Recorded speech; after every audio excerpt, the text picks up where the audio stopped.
Bueno, bienvenidos otra vez de nuevo por acá, por estas tierras digitales. Vamos a conversar hoy un poco de una propuesta que estuvimos conversando recientemente alrededor de desarrollar como cada uno de nosotros pudiera desarrollar un grupo de 3 programas alrededor de un tema que sea de nuestro interés para profundizar y para poderlo conversar con el grupo de Triplex acá. Entonces ha sido como algo, una idea muy interesante y habían somos 4 y entonces son como 12 programas los que se tienen pensados para de ahora en adelante. Hoy como tenemos un poquito como hacer como la introducción de para dónde es que podría ser esos énfasis y, y ya desde pronto pues ya en los próximos episodios iniciar ya como la conversación alrededor de los temas. Entonces, bienvenidos. Buenos días. Sí, muchas gracias. Bienvenidos.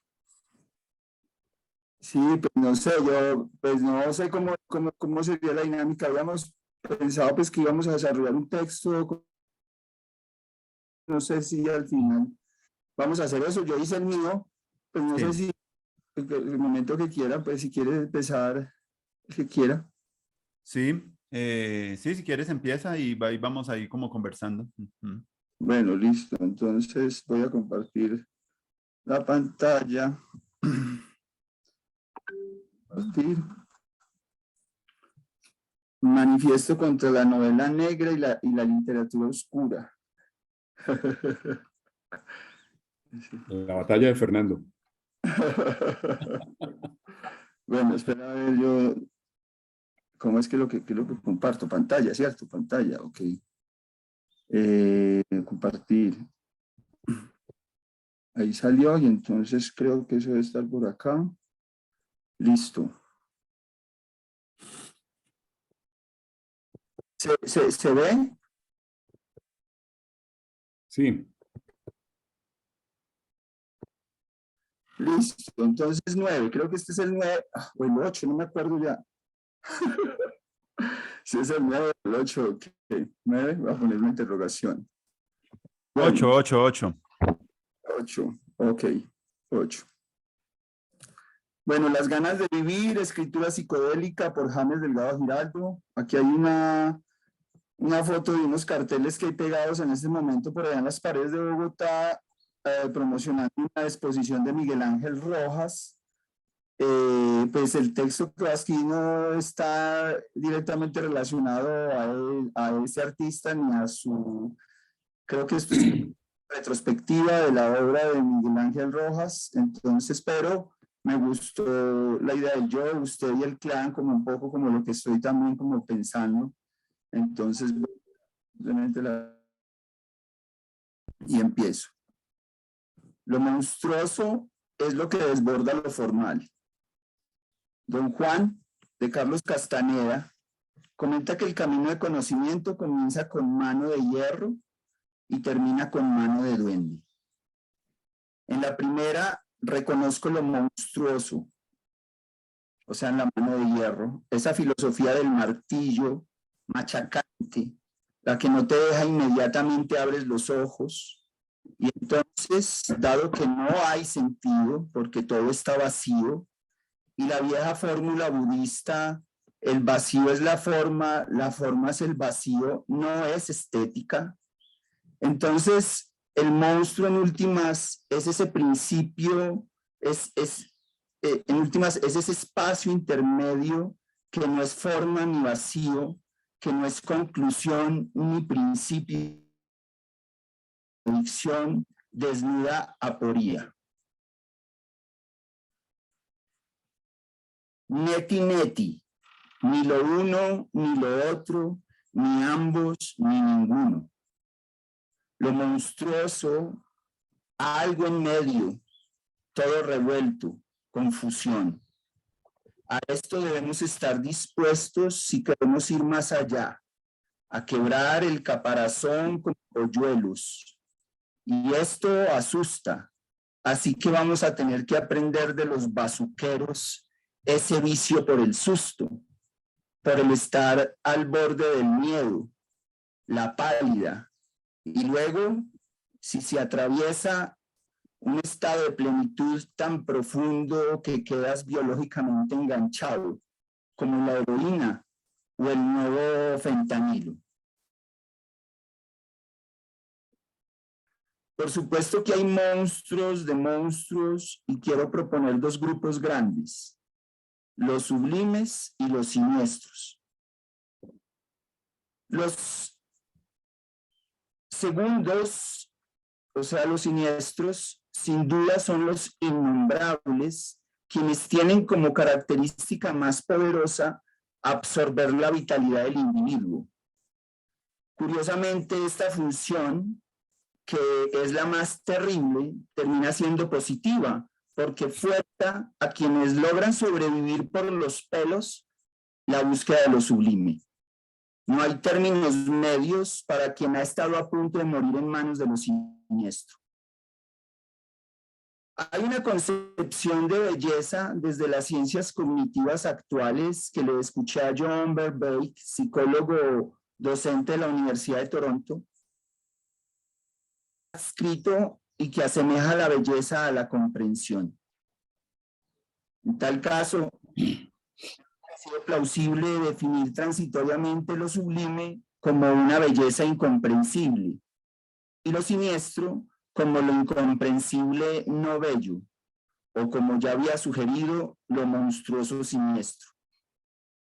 Dejo este pequeño enredo para señalar que el camino a lo sublime entonces es la belleza, lo comprensible. Por el camino de lo incomprensible, de la falta de reflexión y profundidad, estás al borde del siniestro. Si a este apretado argumento le sumamos que lo comprensible para el ser humano está limitado a su procesamiento cerebral, entonces es evidente que la percepción de lo bello tiene un límite informacional. Y la tribu, jugueteando con el número de Dunbar, por tanto, podríamos indicar dos escalas de lo monstruoso: la que desborda al individuo en la tribu y la que desborda a la tribu en el clan. El individuo solo tiene sentido en la tribu. El clan, la tribu de tribus, es completamente absurda para él. Es por esto por lo que se requieren intermediarios, un grupo de tipos raros con ciertas características monstruosas que les da la capacidad de tolerar al extraño, que también es monstruoso.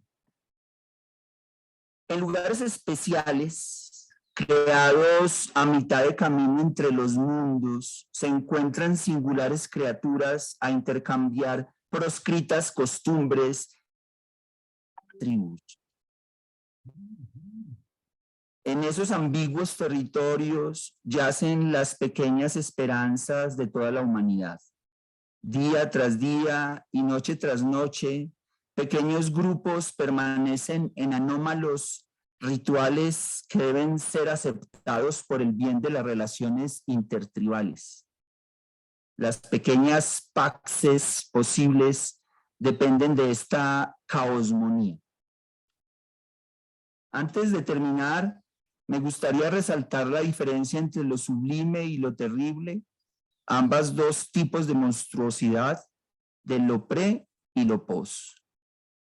No las enfoco como dos niveles, sino como dos tipos, dos sabores distintos de lo monstruoso, uno de los cuales es veneno para nuestra fuerza vital y el otro, por el contrario, un bélico de las ganas de vivir. Entonces, para ir redondeando, y gracias a este ejercicio de escritura, me aclaro que la monstruosidad que me interesa es muy específica y se llama las ganas de vivir. Hasta un poco antes de pandemia, todavía pensaba que las ganas de vivir exageradas estaban acabando con el planeta. Sí, eso para mí sigue siendo parte. Pero cuando a esta monstruosidad le restamos una vida después de la muerte, la fórmula se afina y concentramos la totalidad de nosotros mismos en la azarosa herencia genética y memética. Solo hay un mundo, nada se va, todo se transforma. El yo nunca existió. O siempre somos más que un yo, siempre fuimos monstruos. Muy interesante. ¿Sobre estos temas va a estar dirigido las sesiones tuyas? O también vas abriendo diversas perspectivas? ¿O es concentrado entre lo sublime y lo monstruoso? Pues básicamente es lo sublime, pero entonces es la búsqueda de lo sublime, pero entonces teniendo en cuenta que lo sublime también es monstruoso, hay como que tratar de afinar ahí como unas maneras de llegar a ellos, son como unas categorías estéticas que de pronto me permiten definir claramente como un rumbo en términos al sentir. Y en ese filosofar o en esa teoría estética del sentir, entonces las ganas de vivir se me vuelve a mí como mi categoría estética que planteo a partir de esto de lo sublime. Y es que lo sublime, igual que lo bello, pero sobre todo lo sublime, elevan las ganas de vivir, elevan las ganas de luchar, ¿cierto? Porque en últimas, la tragedia es que en últimas, pues al final uno pierde, ¿cierto? Pero se lucha como hasta el final o casi hasta el final, hasta que usted decide, pues, y me interesa mucho, pues, todo aquello que pueda alimentar esas ganas de vivir, porque no sé si será por el tiempo que va pasando uno en la existencia, pues que le va perdiendo como miedo, o yo por lo menos le voy perdiendo miedo a las ganas de vivir, independientemente de lo que ellas, sí, o sea, sin la garantía de qué es lo que van a poder tener, más allá como del bien y del mal o de esa moral, digamos, como que las ganas de vivir van a ser siempre fundamentales para cualquier grupo ideológico, político, filosófico o cualquier agenda política o agenda de liderazgo o de transformación del mundo. Creo que va a ser un elemento muy importante precisamente para abordar esas cosas imposibles, ¿no? Como de transformar ciertas cosas que pues se pueden transformar a cierto punto, y ahí es donde hablamos un poco ya pues de esas protopías, pues que son esas cosas que no son ni tan utópicas ni tan distópicas, sino que plantean unas pequeñas paxes, como digo yo ahí, como unas pequeñas esperanzas. Y pues como todo esto tiene un poco como con ir más allá de lo formal o estar por fuera de monstruosidad, pero entonces quiero mirar si se puede tejer un hilo muy delgado respecto al hecho de evitar ese abismo de lo siniestro y calar más bien en esa diana, algo así. No sé si eso explicó algo. Oye, hay una dimensión interesante en lo que estás planteando, porque cuando usted dice que a medida que va pasando el tiempo y uno se va volviendo más viejo, también hay más bien un acercamiento también en el ars moriendi, o sea, como en la experiencia también brutal de la muerte, ¿no? Que así como usted dice que hay una potencia vital o unas ganas de vivir, también a medida que va pasando el tiempo uno también se va volviendo muy abierto a las ganas de morir. Y Cioran decía, a mí nunca me ha gustado Cioran porque es demasiado deprimente, y demasiado brutal, y es como un puñal cada vez que uno lee un texto de él. Le va horadando las vísceras, le va horadando el cuerpo, pero decía que la muerte es lo único sublime para todos, lo más democrático, es el sublime democrático, digamos, donde alguien dice, yo estoy sin esperanza, jamás voy a entrar en una experiencia de alguna profundidad, ningún acercamiento hacia lo profundo, dice, la muerte es esa experiencia de lo sublime para todos, decía, ¿no? Entonces hay como un polo que puede señalar también ese ars moriendi, también como a medida que va uno volviéndose más viejo, también va abriéndose a esa posible experiencia porque uno también se va acercando a ella, ¿no? No, tranquilamente usted bajando del andén en una parte, en una vía de Bogotá, simplemente pasa una moto y lo mata, pero digamos, con seguridad, a medida que va pasando la edad, uno se va acercando por estadística a esa experiencia de lo sublime final. Entonces, lo que señalo es que Cioran también decía, allá hay una experiencia de lo sublime, ¿no?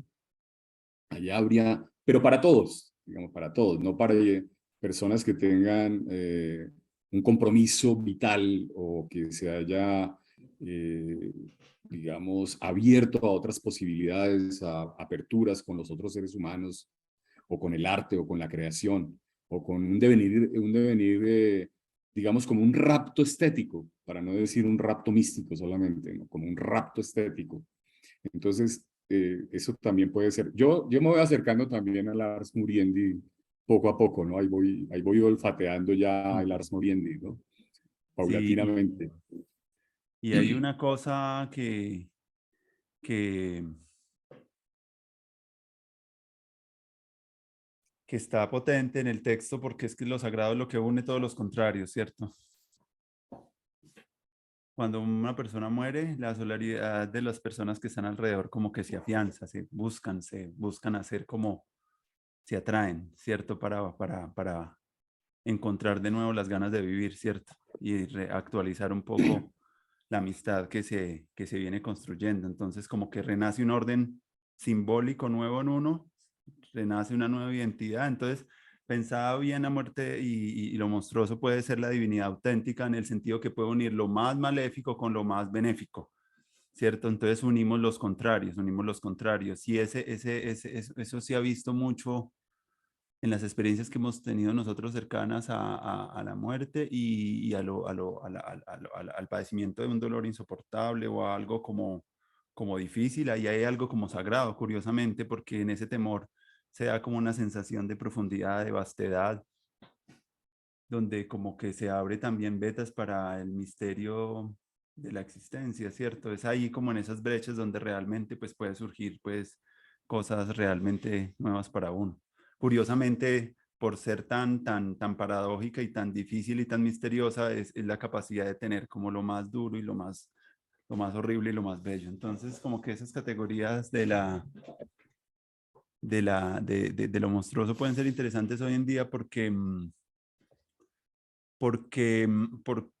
bueno, ¿y quiénes navegan con quiénes son los intermediarios de eso monstruoso? ¿Quiénes pueden manipular las fuerzas, digámoslo, energéticas para poder como organizar un poquito, ¿cierto? Porque, por ejemplo, el chamán es capaz de curar a los demás porque se ha expuesto mucho a los males de los futuros enfermos, se ha expuesto mucho a la enfermedad, se ha expuesto mucho como a estar en unos limbos de la conciencia que puede también él como poder acompañar esas cosas. Quiere decir, los que pueden acompañar esos procesos es porque los atraviesan constantemente de múltiples maneras. Entonces me parece que para esas categorías, ahí entra también la figura, y como entra la figura de lo sagrado, entra también puede entrar la figura del ritual. Y se me hace muy interesante el trabajo de René Girard en La violencia y lo sagrado, donde él está como exponiendo la concepción de la cultura, la del chivo expiatorio, y mirar un poco como las dinámicas que tenemos para relacionarse como con esa oscuridad que hay en el principio de todo, ¿cierto? Y cómo eso se ha vuelto también como, quiere decir, la violencia es igual que lo sagrado para Girard. Hay como son como las mismas cosas. Y me parece muy interesante volverlo a leer porque está como teñido un poquito es un pensador muy importante del siglo XX que yo hasta ahora vengo leyendo. Me parece que hay algunas cosas ahí. Parece que la práctica también chamánica se asemeja también, como dice él, a una representación teatral, como algo tal cual. Y él también habla un poco de que cualquier actividad significativa donde se encuentren las personas puede ser un ritual y puede ser una religión y puede ser una tribu, ¿cierto? Como una actividad significativa que una comunidad. Ahí está como el poder del ritual, y en el poder del ritual está el poder de lo sagrado, quiere decir, donde puede suceder como lo más terrible y lo más bello. Entonces, me parece bello esa conexión ahí como con ese poder de lo sagrado y de ese concepto que me parece interesante, que ya de entrada es potente, y también puede reconciliar un poco, y con James lo hablábamos qué día, un poco el paso tan rápido que sí ha tenido por algunos autores de la posmodernidad que se pasan muy rápido, pero es que ni siquiera los hemos leído como a profundidad. René Girard, Lacan, Sigmund Freud, Wilhelm Reich, de todo esta, el psicoanálisis puro y duro también que tiene cosas interesantes, el mismo Herbert Marcuse, Teodoro Adorno. Entonces como que rápidamente, como que pasamos muy rápido por esos temas, quizás estábamos muy jóvenes también cuando lo leímos y volverlos a leer, pues en algún momento puede llevarnos gratas sorpresas, otra vez volver a los clásicos, incluso a los grandes pensadores de nuestro tiempo. Quiere decir, los intermediarios también, como Jaime lo pone, los chamanes también son como las personas que pueden leer un poco las direcciones por donde está surcando, como las grietas por donde la humanidad se está moviendo. Por eso es muy diferente inventarse una utopía cuando estamos hablando del futuro. Y cuando hablamos un poquito de para dónde vamos, no estamos dirigiéndonos tanto a una utopía, sino al descubrimiento de la mejor dirección del movimiento, ponernos en dirección a lo que Hansi también habla de los atractores de futuro, como cómo ponerse como en esas direcciones que ya están surcando y atraviesan a veces varias generaciones, ni siquiera una generación, sino 2 o 3 generaciones. Entonces me parece muy interesante que ese principio también de lo monstruoso también es el principio de lo comunitario también, porque no es algo fácil tampoco y se tiene que lidiar con muchos temperamentos, con muchos arquetipos, con muchas singularidades, y en esa integración de una comunidad requiere que diferentes impulsos creativos de los de hombres y mujeres y que cobren conjuntamente o incluso distribuidamente para un bien común, para un propósito común, a veces no consciente, pero sí es necesario que encuentren algo que ponerse como en las direcciones existenciales, ¿cierto? En esos canales para por ahí entrar, porque si lo ponen de una manera así como tan abstracta o como tan proyectual, por decirlo de alguna manera, o tan forzada, a veces no es tan sincero lo que puede salir. Quiere decir, no puede salir la belleza, porque la belleza sale es como de esa integración. Lo bello también es otro concepto muy potente porque como yo lo comprendía en la sesión pasada, pues integra también esas dos cosas. Lo bello no es solamente como lo claro y lo distinto, sino que también envuelve un halo también de misterio y de incomprensibilidad también. Tiene como lo comprensible, pero lo incomprensible al mismo tiempo. Por eso da como esa sensación como del asombro. Entonces me parece chévere pues el texto en el sentido que está buena esa categoría y me parece que puede darnos Pero para una conversación. la categoría, digamos, estética que yo planteo ahí es las ganas de vivir precisamente como una monstruosidad. Ujú. O sea, tener ganas de vivir o incluso lo que está diciendo Ospina, ganas de morir, tener ganas de algo, o sea, de morir, eso es monstruoso. Entonces, y si no lo asumimos así, como decía un profe mío, Hugo Semmelman, como decía, nos quedamos como bonsáis, nosotros mismos como las alas y las plumas y las hojitas y nos hacemos como un arbolito, una secoya, pero bonsai, ¿sí? O un árbol todo tremendo, pero bonsai, ¿cierto?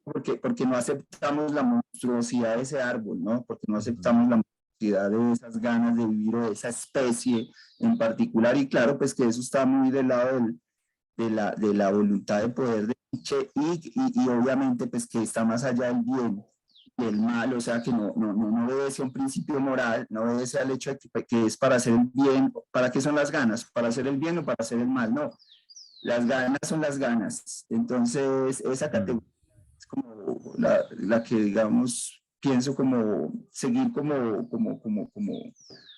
desarrollando.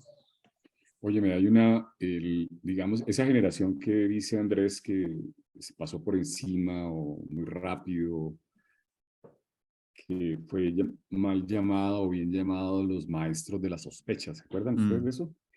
Es muy interesante porque ahí están como los gérmenes y las cimentaciones de muchas ocupaciones y preocupaciones que tenemos contemporáneas. Pero cuando usted señala, Andrés, que y yo recojo ese tema de las ganas de vivir, le dije ahorita potencia vital, ¿no? Como una potencia energética, vibratoria, de vitalidad, sí, eso es muy disruptivo, eso se sale de los bordes, eso se se desborda, son como en la piel que se le van saliendo las pústulas, ¿no? Se van desbordando. No hay control de eso. Y recuerdo, hay un texto hermosísimo de Julio Cortázar que se llama Conducta en los velorios. Yo supongo que ustedes son muy buenos lectores, lo conocen. ¿Sí? El Conducta en los velorios. No. Ese es un texto que primero uno empieza digamos, a ir leyendo el texto y oyendo la descripción de él, y hasta que suelta una carcajada monstruosa de hilaridad también por la locura que es esa descripción que hace, y realmente no es, digamos que Andrés dice que sí hay un reencuentro en los momentos de la muerte de alguien, donde se reúnen y se reencuentran y se vuelven a tocar y se vuelven a sensibilizar unos grupos, pero yo más que sentir que entran otra vez en esas ganas de vivir, yo más bien es como que se refuerza la confianza de que esos miedos no los van a destruir, ¿no? Es un poco, y si uno mira esas pequeñas conductas, esas microconductas, ¿no? Esos roles tan fascinantes que describe Julio Cortázar, que se habla pasito, que se dice cosas, que se habla bien del muerto, etcétera, etcétera, etcétera. Es fascinante, se da uno cuenta que uno lo único que está es tratando de asegurar esa confianza en que no va a morir en los próximos 30 años, ¿no? Y usted eso no lo tiene seguro. Entonces, digamos que esa potencia que me parece que sí es, digamos, afirmativa, y en el sentido es muy desbordante y es muy riesgosa. Es muy riesgosa, uno no está seguro para nada en eso.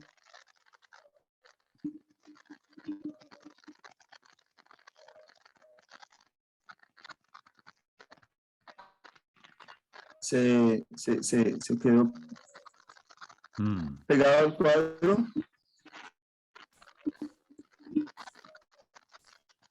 Fernando, Por ejemplo, días. sí, Fernando se quedó bloqueado, bueno. Vaina sí está ahí. Sí, sí. Aquí estoy, ¿me oyen?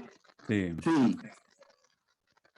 Bueno, lo que estoy haciendo hoy, por lo que estoy muy cortico de tiempo, es subiendo unos textos sobre lo que no sé cómo llamar, tal vez novela blanca o literatura de la esperanza o algo así. Entonces, apenas termine de subirlos, los estoy subiendo aquí a nuestro lugar donde estamos subiendo los textos para que ustedes me envíen los suyos y los terminemos de subir en el momento en que yo tenga tiempito, lo hago en transfronterizos.substack.com, ¿no? Que es donde tenemos los textos para que las personas que nos oyen los puedan mirar ya con más de mí. Y estoy subiendo 3 textos. No sé si me perdí el comienzo del programa de hoy, pero no sé si hoy se suponía que todos presentáramos el tema para luego ya coger uno por uno, o ya Sí, estamos en uno en de eso. los, Estamos en eso. 3 programas. Estamos en eso. Ya James planteó lo suyo. Ahorita, si quieres tú continuar. Ya. No, sigan ustedes. Ya Bueno.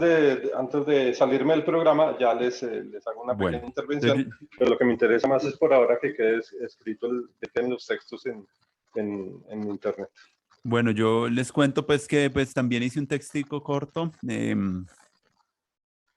sobre el tema que me gustaría trabajar, que es el concepto y la experiencia de la Universidad del Futuro. Quiero seguir como desarrollando textos alrededor del tema. Entonces, bueno, por ahí he estado leyendo, me encontré curiosamente con 2 autores que me han, pues, que son antiguos y que Bertrand Russell, un gran filósofo y matemático, un texto sobre la reconstrucción social que él escribió por ahí en 1916, donde él se preguntaba que qué podemos hacer en bien del mundo mientras vivimos, que es la pregunta también de lo protópico, ¿cierto? ¿Qué es lo que podemos hacer día a día para sentir esas ganas de vivir, para sentir esas ganas de sentirnos como haciendo algún aporte significativo al mundo? Entonces, un texto muy corto de él, y bueno, combinando un poco eso como con la sociedad desescolarizada de Iván Illich, que también lo encuentro muy visionario y muy protópico, como él ya se estaba pensando desde los años 70 todos esos principios de la convivencialidad, la integración de una comunidad que se reúna a aprender mutuamente. Ya estaba hablando un poco de la tribalidad de la que hoy en día la sociedad pues puede como dirigirse como un entorno pues más de, ya no de grupos así como en las redes sociales de tantas personas, sino grupos más pequeños donde la gente pueda sortearse a sí misma y desafiarse. Entonces, pues yo quisiera leer como lo que escribí, dónde está, voy a compartir la pantalla mientras ahí.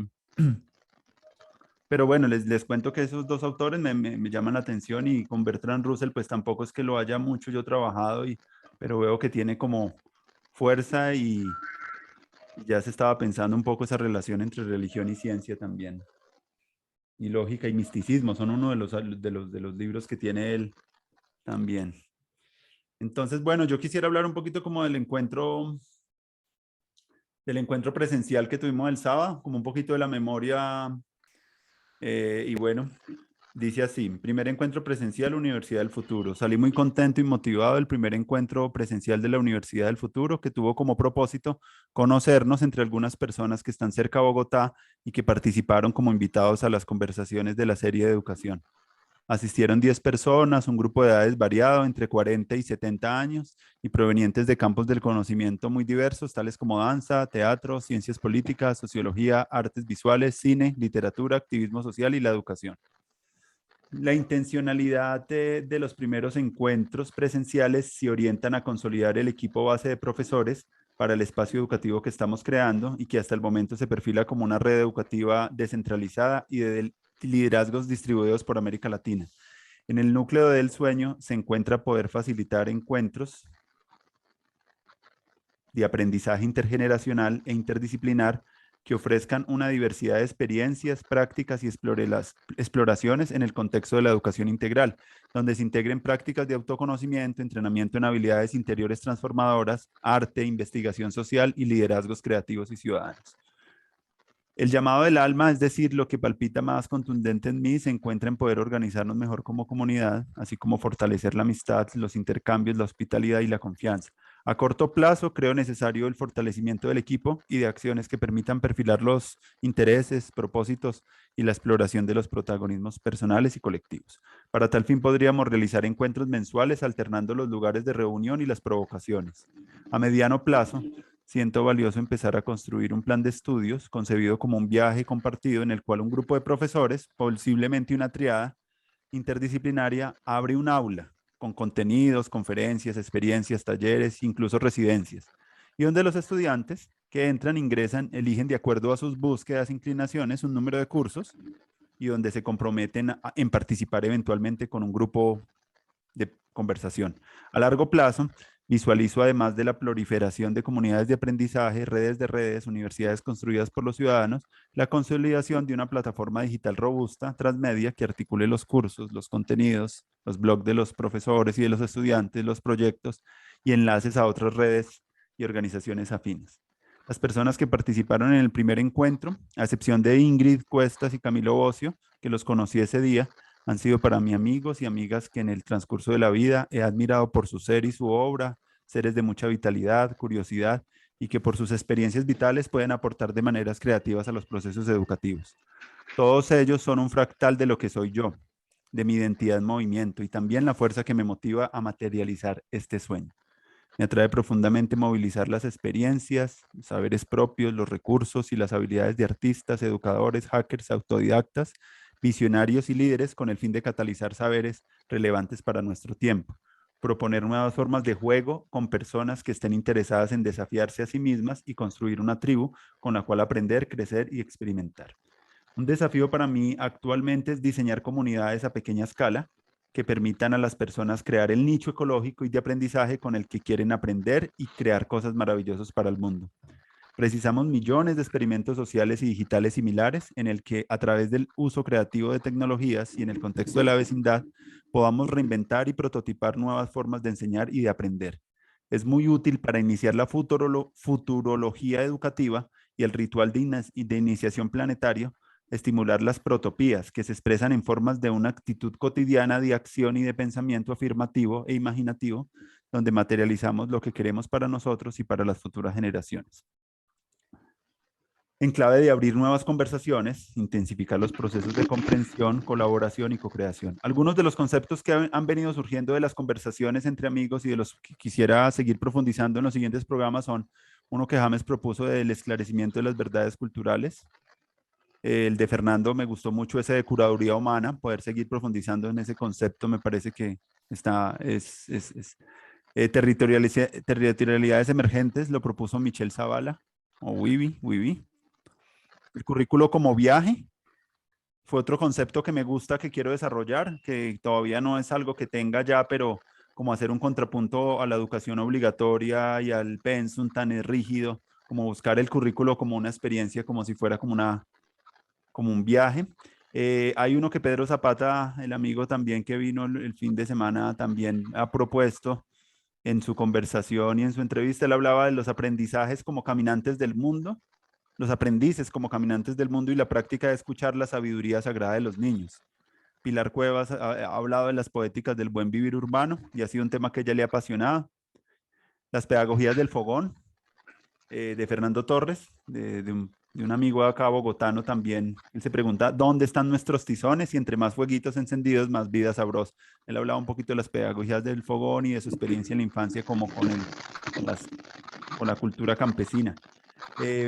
Varias mujeres como Diana Mutis, Alejandra Montes, María Paula Falla, Claudia, pues han trabajado, han estado muy interesados en comprender con mayor profundidad su experiencia como de maternidad, del maternar, los cuidados, la partería. Hay como una línea interesante también. De Elmira Zapata propuso un concepto que me gustó mucho que llama la búsqueda de la libertad a través del movimiento. Lo propuso ya al final de la conversación. Es como un fractal como de la conversación que parece también una... Andrea Osorio pues, se preguntó, también estuvo acá el fin de semana, habló de la pedagogía menstrual como práctica de autoconocimiento. Pareció muy valioso también esa entrada. Milo Cavieles, que también estuvo la importancia de la danza africana y la expresión del cuerpo. Y sobre todo ella es una de las líderes de Afro al Parque acá en Bogotá. Y ha sido como una de las personas que ha movilizado más espacios como de las danzas africanas como en espacios públicos y tiene como un valor especial. También otros conceptos ahí que están en otras entrevistas está el valor del autoaprendizaje con Abelino Liño, otro amigo, o el autodidactismo, el viaje como educación, Arturito Suescún, un músico que también habló mucho desde su educación como un viaje. Otras personas hablaron de las prácticas ciudadanas y agroecológicas, varias. Otros músicos alrededor de la música como magia, comunidad y espiritualidad, ahí también hay otra línea. Las prácticas de edupunk, activismo y prácticas estéticas, pedagogías urbano-ancestrales con el amigo Fito, Rodolfo Lozano, que también pues con él es un gran amigo y con él hemos conversado. Bueno, hay como una serie de conceptos que realmente resultan construyendo como casi un libro, casi una propuesta, casi una profundización, posiblemente aulas vivas. Están las culturas de paz. Por ejemplo, Camilo Bocio es muy experto en ecoversidades y proyectos alternativos de educación en América Latina. Es una persona también que ha caminado el territorio y sabe de lo que se habla ahí como en esos proyectos. Alejandra Balcázar con el peregrinaje y ciencias holísticas está desarrollando ahorita un curso allá en su territorio alrededor de ese tema y creo que es el tema de ella que sabe y ha profundizado ya hace varios años y tiene ya unas didácticas muy ricas de trabajo alrededor de esos dos conceptos. De los 78 episodios realizados hasta el momento, alcanzo a percibir el arco de temáticas. Acá están los conceptos que pues, los saco como para relucir, pero acá están como un poco como ya como gruesos, ya está. Entonces la educación intercultural y regenerativa sería el primero. Hay una línea de gente que está como moviéndose en esa franja. Edupunk, activismo y experimentación urbana, sobre todo artistas que están como en esa interfaz entre el activismo y el hacktivismo, como procesos como de experimentación con los medios tecnológicos y también como haciendo reflexión de un diseño más especulativo, como el trabajo de Ingrid, el trabajo de Hamilton Mestizo, de Jaime Barco allá en el Museo de Arte Moderno de Medellín. Bueno, está partería maternar y crianza, hay una línea también interesante de trabajo ahí sobre ese tema, hay otra línea que es de educación popular, comunicación y espiritualidades, educación y culturas de paz, que ahí en esa franja metí un poco como a las personas que conocí en el encuentro de Hispanoamérica Integral y los invité a hablar sobre culturas de paz, a Diana Murillo, Vidal, Raúl Aramayo. Artes, Educación y Comunidad es otro pues de de muchas personas que estando en el arte pues están haciendo trabajos muy educativos también y hay una línea grande de los programas, educación y psicoterapia, personas que están como creando círculos de mujeres, espacios de sanación para las culturas como traumatizadas y todo el trabajo también como de transformación interior y psicológico, psicoterapéutico. Sexo, educación y género, puse sexo, pero no es que haya mucho sobre eso, hay más sobre todo sobre género y sobre todo más sobre feminismo que sobre cualquier otra cosa. No he tenido todavía en el programa una perspectiva de género donde hablemos un poquito como de los nuevos arquetipos del ser hombre, todavía de eso todavía no se habla mucho. Y hay uno último que me parece transversal a todo y es como la rama teórica de la universidad, porque la universidad del futuro tiene que tener una propuesta teórica y un grupo de personas de filósofos, de investigadores sociales, que le metan el diente como a comprender, a escribir y a producir textos alrededor de estos temas. Entonces, los conceptos, yo podría en los próximos programas de pronto hacer un acercamiento a uno de ellos, ¿cierto? Máximo a dos, que me interese como traducir en algún texto, pero lo que yo veo es que de ahí puede, lo que yo siento con el ejercicio de las entrevistas, con los conceptos, es que pueden pasar cosas muy interesantes, muy desafiantes y muy bellas alrededor de la producción de contenidos, de un libro, de unas dinámicas ya más triádicas, donde las personas se puedan reunir no tanto por su afinidad, sino también por su heterogeneidad y empezar a construir como dinámicas de encuentros y de conversaciones bien ricas y bien nutritivas. Entonces, haciendo el ejercicio, este texto en buena parte era algo que yo tenía para compartir el día de la reunión, pero como por ver la dinámica tan fluida que estaba teniendo, pues me solté un poco de computadores y trataba de ser algo más presencial, entonces como que no quería ni celulares, ni pantallas, ni nada, entonces como que lo dejé ahí y traté más bien como de organizarlo y presentarlo hoy, como que lo que Pilar también proponía era como una estructura y acá ya hay como una suerte de ejes, de conceptos que pueden empezar a enriquecer un poco más el diálogo de lo que vengo construyendo. Entonces yo estaría como por esa línea. A mí me gusta, pues ahorita que tú te cultural, pues yo lo podría empatar como para la parte de lo monstruoso, ¿no? Porque, o lo de las ganas de vivir como una monstruosidad, creo que ese esclarecimiento de la verdad tiene eso también, digamos, como un filo de monstruosidad, digamos, ahí, que hace que también a veces no queramos como hacer ese esclarecimiento, porque tal vez muchas personas puedan tener miedo de salir mal libradas con ese asunto, ¿no? Entonces, sí, tiene algo de eso que evidentemente obliga a que uno tenga que asumir ese carácter monstruoso para poder hacerlo, porque si no, no lo hace. O sea, porque si por miedo a que se salga de pronto algún tema que no quería uno realmente revelar, entonces va a haber siempre como ahí muy delicada. Bueno, al final, en el fondo de todo esto, lo que yo creo que tiene que primar es como la amistad. Es decir, o sea, que para poder hacer estas indagaciones, a ver, lo monstruoso es la tribu, ¿cierto? Lo monstruoso es la tribu, porque es algo que está, deforma mi yo, ¿cierto? Y entonces en esa deformación de mi yo, pues está esa misma monstruosidad. Y esa deformación de mi yo es el otro, ¿cierto? Y en ese sentido, la tribu debe aprender a ser monstruosa, o sea, debe aprender a tener ese lado monstruoso, debe aprender ese lado tenebroso, porque como que de cierto modo eso va a estar, y si no es capaz de tener como un lugar para tratar con eso, la tribu no va a poder, o va a ser una tribu como endeble, como su o simplemente se va a desarmar, ¿cierto? Se va a desarmar porque inmediatamente veamos ese lado oscuro de la tribu, entonces, o sea que la tribu debe tener una manera ritual, como estabas diciendo, sagrada, de tratar con esa oscuridad. O sea, esa oscuridad debe contenerse, debe mantenerse en algún lugar para poder entrar a explorar en ella. Ahí hay una paradoja y hay una contradicción. Es es crear, que es la misma paradoja que tiene lo ritual, ¿no? Que es que crea un límite para explorar lo ilimitado, ¿no? Y ahí lo limitado otra vez está lo monstruoso, ¿no? Por lo deforme, ¿no? Entonces, esa cuestión de cómo vamos acercándonos, digamos, de cómo vamos acercando, o sea, cómo vamos generando. Ahorita tú hablas también de viaje y de currículo y de otros que plantean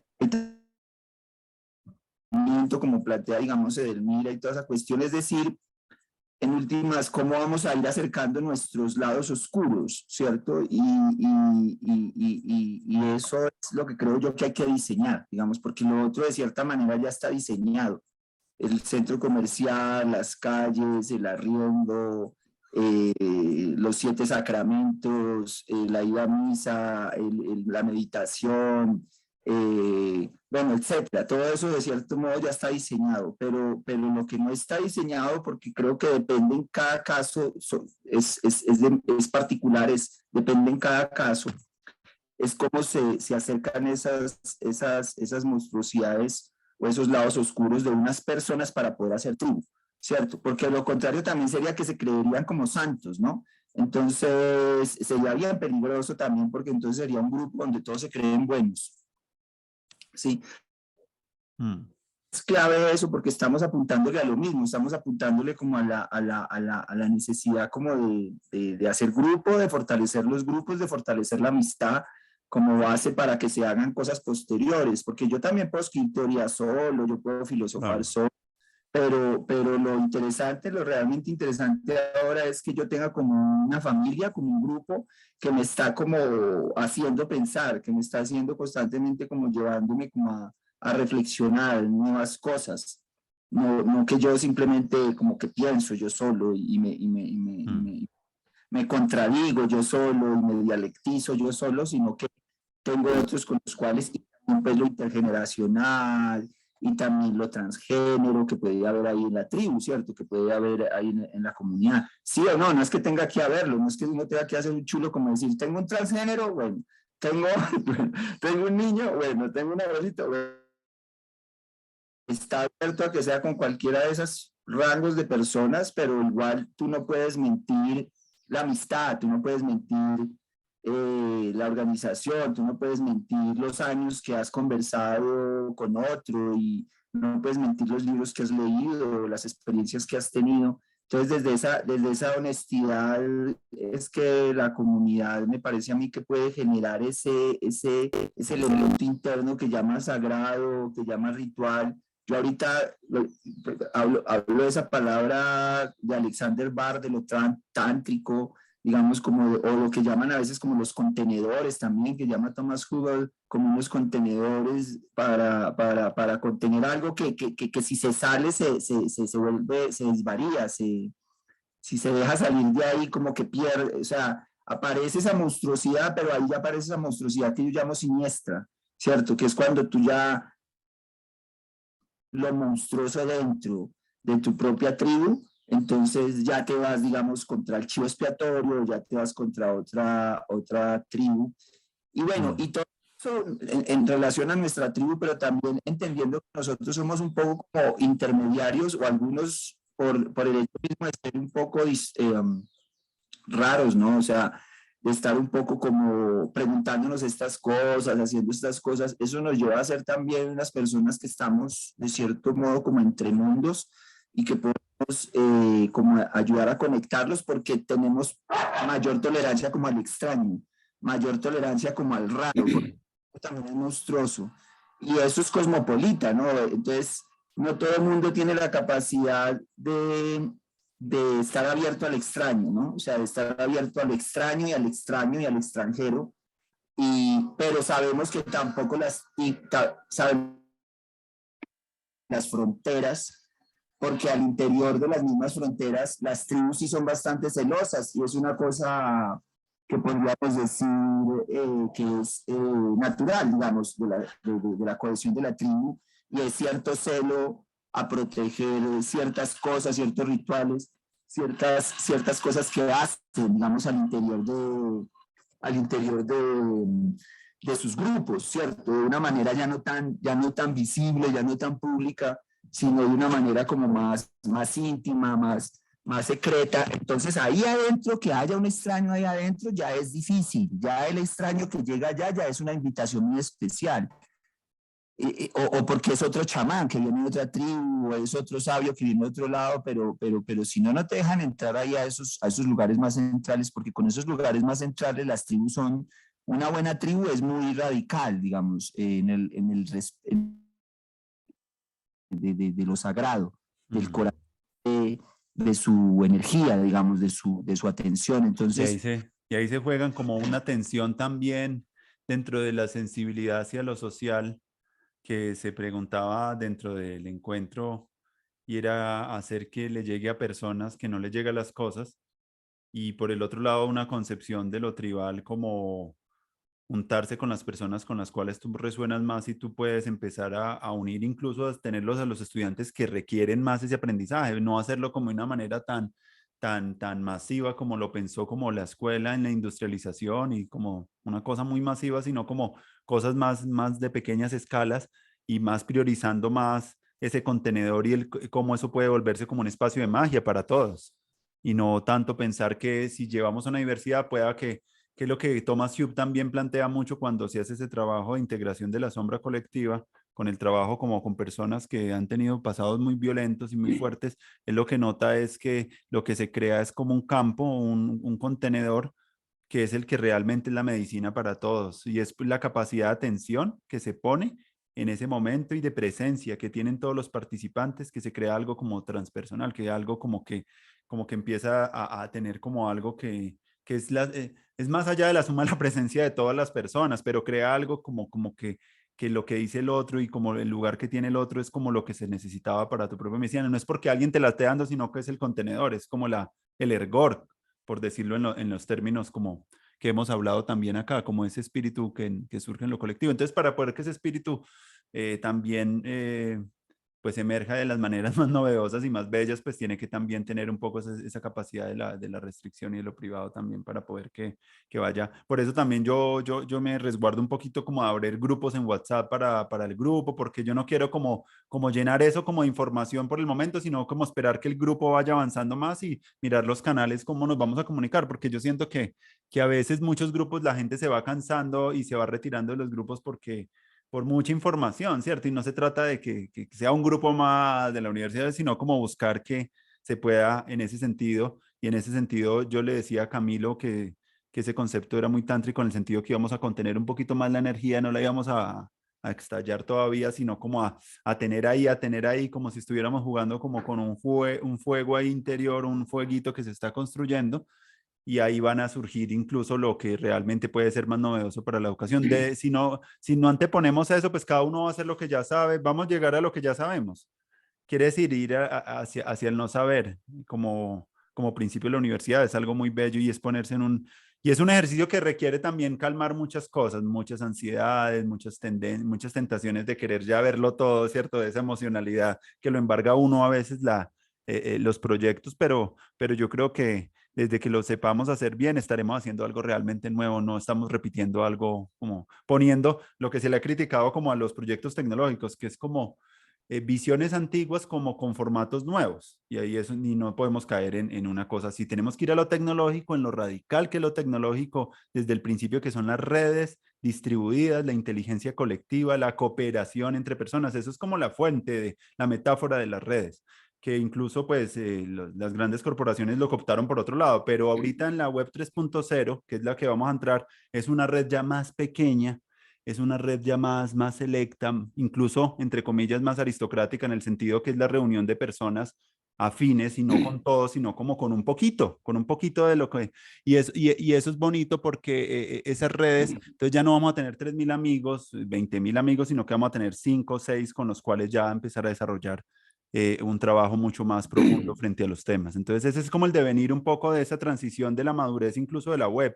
¿Qué pasa de su infancia a su adolescencia? Ya pasamos de 20 años, 25 años de internet, con todas las problemáticas que pueden tener y todas las ventajas, pero ahorita creo que un buen devenir puede ser esto de esta retribalización, que McLuhan incluso ya lo estaba pensando también como una deriva también de las sociedades post-digitales.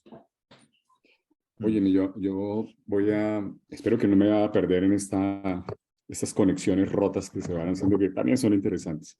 Voy encajando ahí, de pronto va uniendo y vuelve a caer uno en la cajita o fuera de la cajita. Ahora caí fuera de la cajita, pero es que me llama la atención en estas tribus que sí hay un juego, pero a mí me parece que el juego hay una cosa más bien un juego desafiante. Yo iría muy en la dirección de Ridley Scott y Giger en Alien, el octavo pasajero. Ese alien que irrumpe de una cosa muy molecular y micromolecular, y luego va saliendo ni siquiera sale del corazón, sale del estómago, de un intestino, y se va perdiendo y va recorriendo, y esa tribu se va movilizando por esa fuerza, por ese susto, por ese miedo, por eso trágico. No sé si ustedes recuerdan un periodo del teatro colombiano fascinante que se hizo hace tal vez 20 años. Pueden haber sido. Se llama El Hilo de Ariadna. ¿Ustedes lo recuerdan? Y si estuvieron en el Hilo de Ariadna, ustedes pueden estar percibiendo Yo estuve. alguien. Fernando Baena estuvo en el Hilo de Ariadna. Claro, era una Sí. experiencia teatral única en esa época. Sí, o sea, uno puede experimentar en el Hilo de Ariadna el alguien que cada uno tiene y que la tribu tiene, porque cuando usted va entrando, usted va solo, pero hay unas manos de los actores que están dentro de la oscuridad, porque uno no va viendo nada, está sintiendo con los otros sentidos y va entrando hasta llegar al núcleo se podría decir, de donde está el Minotauro, tal vez, es el lugar de llegada. Y era asombroso porque ahí está en juego completamente el Hilo de Ariadna. Y yo creo que esa es una metáfora extraordinaria que se hizo en el teatro. Yo llevaba a todos mis estudiantes y los metía en el Hilo de Ariadna. En los estudiantes de arquitectura, por ejemplo, yo los llevaba a sesiones con el Hilo de Ariadna y yo me metía también en las sesiones del Hilo de Ariadna. Y ahí es donde uno va experimentando ese octavo pasajero, o noveno pasajero, o décimo pasajero. Y va experimentando todas esas dimensiones que son del juego, pero que son desafiantes, están en la oscuridad. El sentido que más se tapa es el visual. Claro, está el sentido auditivo, está el táctil exacerbado, está llevado a su máxima experiencia. Y uno va sintiendo unas manos que le van tocando y van haciendo esos afluvios tan violentos y tan fuertes que se están manifestando en ese. Entonces, en ese momento, en esa tribu también es interesante que el octavo, el noveno, el décimo, el veinteavo pasajero también irrumpa, porque si no se vuelve rutinario también, ¿no? Se vuelve aburrido, se vuelve ya ni siquiera, digamos, de esta reunión, simplemente, digamos, el número 23 y ya no es necesario ni siquiera de explicar el texto, ya no hay ni siquiera de escribirlo, porque ya más o menos son reconocidos. Entonces, también hay ciertos artificios o ciertos juegos que son interesantes y que son desafiantes cuando le permite que irrumpan esas otras posibilidades que son en la dirección de lo monstruoso y un poco en esa dirección digamos, en Kant era una de las, digamos, una añadido a la categoría es que lo sublime también es de la dimensión geométrica exagerada, ¿no? Pero hay una de las intensidades que es donde se presenta lo monstruoso también muy fuerte, y ahí es donde la gente dice, yo entré en un rapto, yo no sé quién soy yo no soy yo, algo salió de mí, es ese octavo pasajero que salió de mí. Y ese es algo que también deben, en ciertos periodos, por ejemplo, con cierta, no cada 8 días, porque yo creo que uno no aguantaría lo monstruoso cada 8 días. Soy en un devenir de leopardo, como diría un chamán, ¿no? Estoy en un devenir, pero ese leopardo tiene que venir a descansar y pagar las cuentas de la luz un poco, ¿no? Un poco le pasó al hijo de Jodorowsky, el de la psicomagia, que también gran chamán como Jodorowsky, pero que murió en una alcoholizada hace muy poco, ¿no? Recientemente, si ustedes más o menos siguen las noticias. Murió alcoholizado.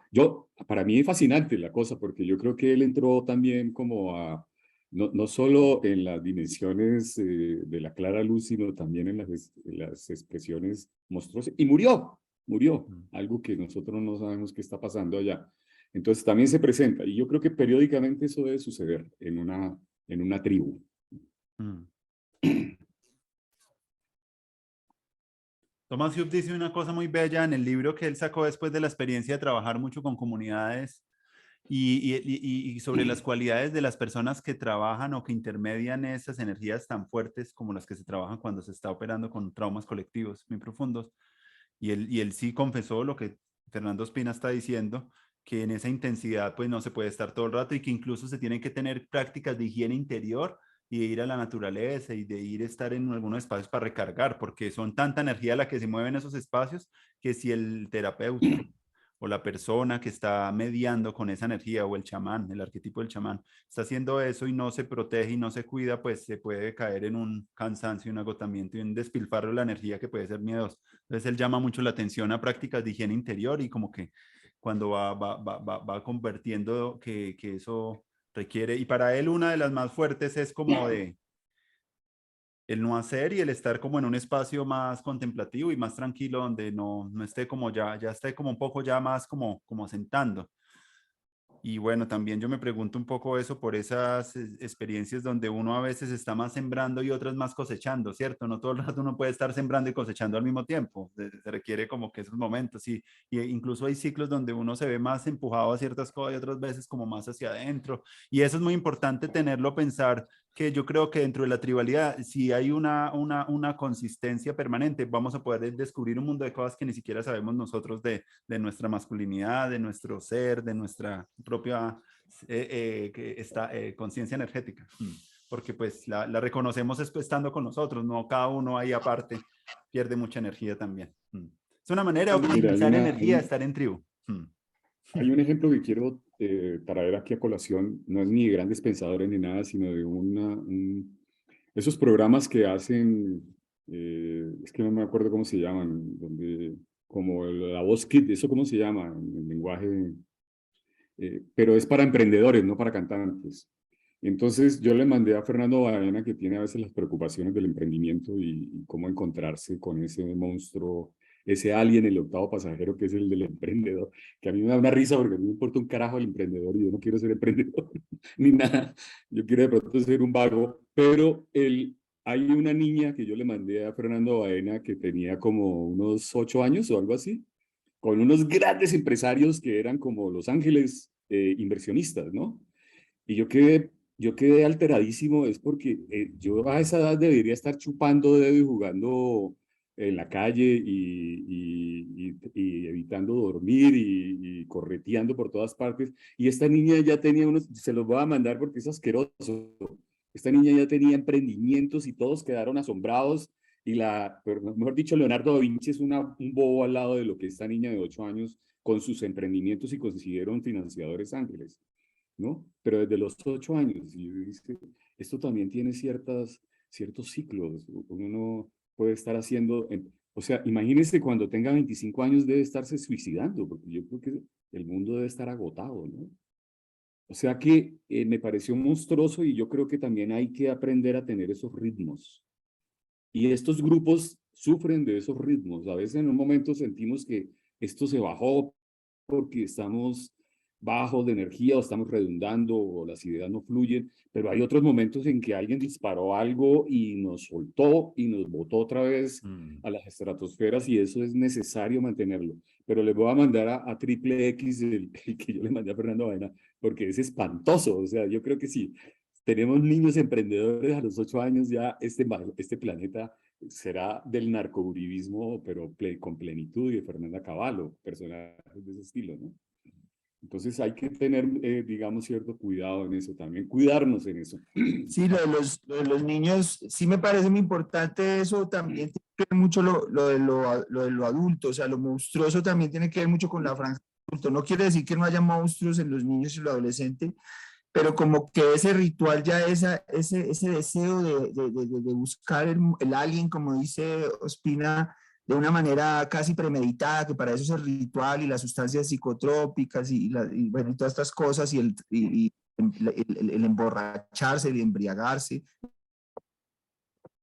pues porque le toca emborracharse mucho desde muy pequeño, entonces acaba como con su vida como un poco más rápido y pues eso es la forma eso es así, digamos, y le paga, digamos, a la tribu, y la tribu, esto se paga así, así es, digamos. Algunas genéticas permiten vivir más, pero generalmente las personas pues, que brindan este tipo como de puentes ebrios entre los dos mundos, pues siempre van a tener como una marca de desgaste como mucho más fuerte que puede llevarlos pues generalmente a que agoten, como dice Ospina, como sus fuentes mucho más rápido, pero tratar de mantener de todas maneras un orden dentro de ello, sí me parece muy importante diferenciar el adulto, que yo no sé cómo, es un poco, digamos, como interesante mirar, y eso tiene que ver mucho también con esta cuestión de la sexualidad, ¿no? O sea, hay un punto efectivamente donde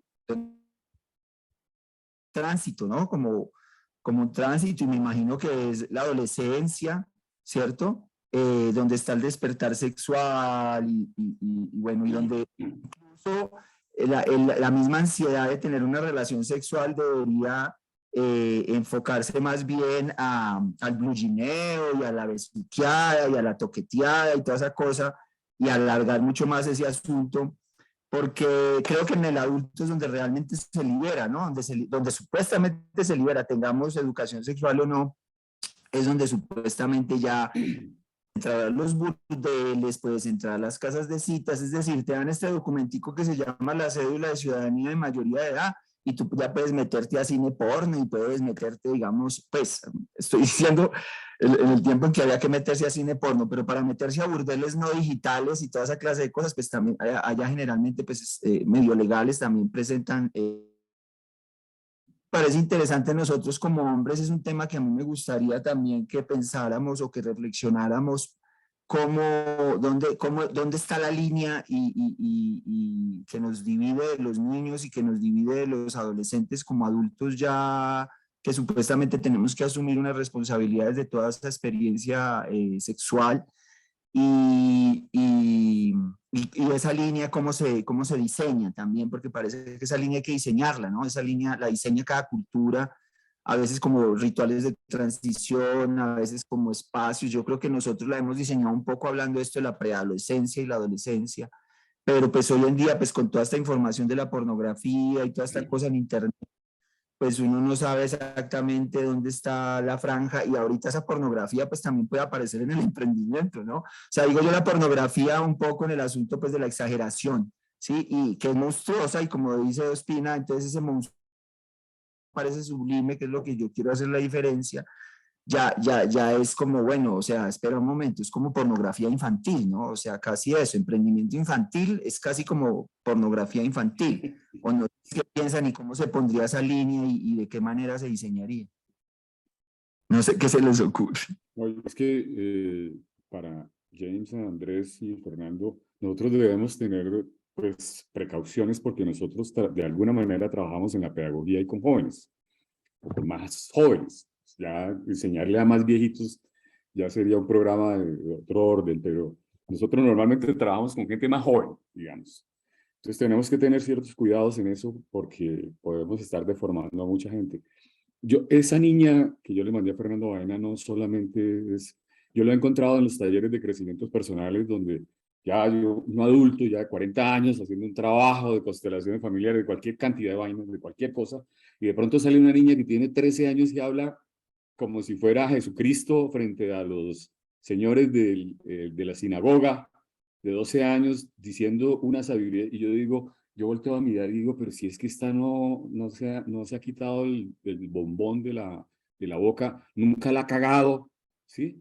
No se ha enfrentado, no sabe qué son esos monstruos, otros que están por ahí gravitando también, y ya está soltando una cantidad de ideas de sabiduría que no, si usted le quita la presencia y coge las palabras, está diciendo una sabiduría impresionante. De pronto se puede escribir un libro de alta sabiduría, pero uno le coloca el cuerpo y uno dice, esto no coincide, pues esto es muy extraño.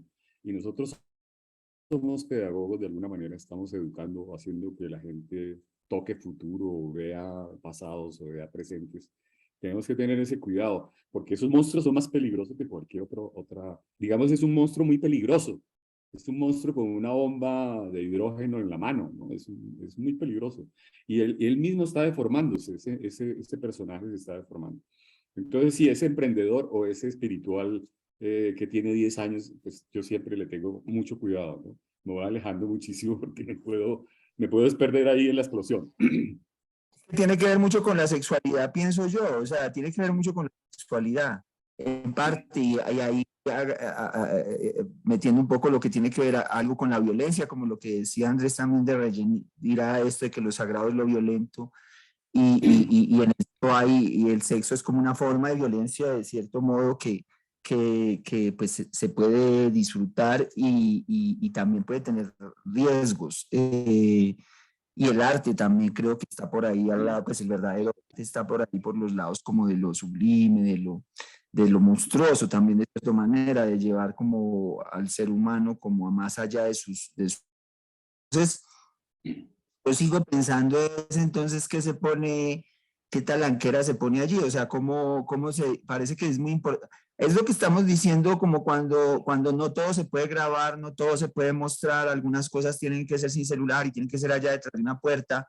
No es necesario decir qué es lo que pasa allí, no es necesario que la gente que esté afuera lo sepa, ¿cierto? Eso es muy importante, digamos, porque eso es precisamente lo que dejan las personas afuera y una de las personas que había que dejar afuera y allí a los niños y a los jóvenes. O sea, el lugar que nosotros estamos planteando, allí para entrar usted tendría que dar cuenta de que tiene un nivel de comprensión y a eso creo yo que es, y Wilber también lo sabía así, o sea, la élite y es comprendernos, o sea, si tú lo comprendes estás adentro. ¿Cierto? ¿Y cómo sabemos si lo comprendes? Pues hablas con 3, 4, 5 personas, hablando con ellos van a saber si tú comprendes o no. Si comprendes o no, estás adentro y puedes entrar. Si no comprendes, no puedes entrar, no debes entrar y nadie te va a entrar porque todo el mundo se va a dar cuenta dentro de que tú no entiendes, no comprendes y no sabes lo que estás haciendo ahí. Entonces, de pronto es eso, o sea, como que falta crear más espacios, eso es lo que estamos diciendo, más contenedores de adultos, digamos, que pierdan ese infantilismo de tener que estar queriendo mostrarse, que pierdan ese infantilismo de que todo tiene que ser con likes y todo tiene que ser con vistas y todo tiene que ser con publicidad, sino una cuestión adulta que también como lo hizo Espina, no es como todos los días ni para cada 8 días, ¿cierto? Pero sí como cuestión adulta donde los adultos se meten a vivir, hay unas experiencias porque el sentimiento, la comprensión entre ellos, y pues ni los niños ni los jóvenes saben qué es lo que está pasando allí, y me parece que es importante que no lo sepan, no sé ustedes qué piensan. Bueno, yo me hago la pregunta si Greta Thunberg es un monstruo o no. O sea, yo le hago a ustedes la pregunta, más bien, es lo que quiero que me...